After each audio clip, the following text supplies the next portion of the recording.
Welcome back to this explainer for Chan's English Corner. I'm your host, and today we're diving into a rapid-fire micro-lesson on 3 words that absolutely constantly confuse English learners all over the world: travel, trip, and journey.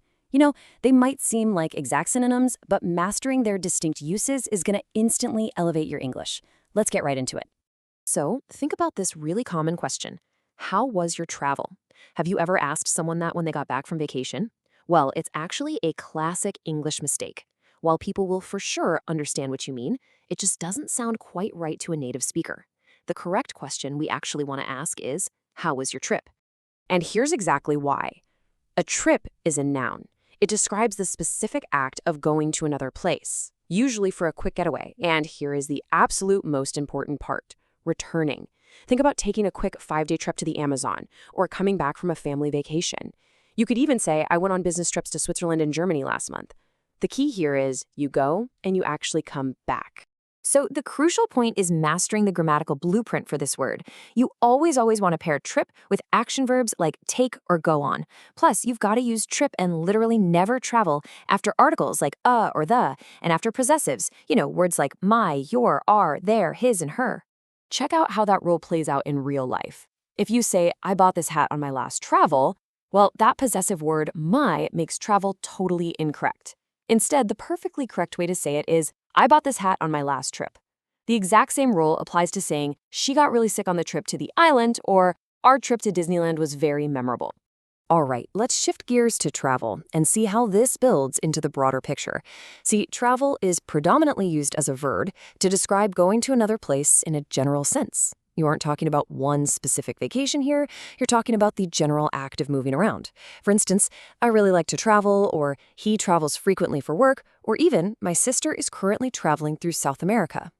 Now, it can be a noun, but only when describing the broad concept, like saying, world travel gives you an entirely new perspective. And that brings us right to our second huge trap. Because travel is so general, you really shouldn't ever say, I'm planning a travel to the US next year. Nope. Instead, you've got 2 perfect options.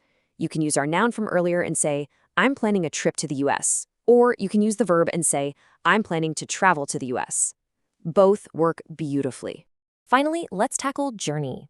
A journey is a noun, but unlike a quick trip, this word really emphasizes the grueling act of going from one place to another, usually over a very long distance. The focus here is heavily on the time and the distance itself. You'd use this when talking about a long haul, like a journey that takes 3 hours by plane, or a brutal 28 hours by bus, or, say, making a 200-mile journey by bike.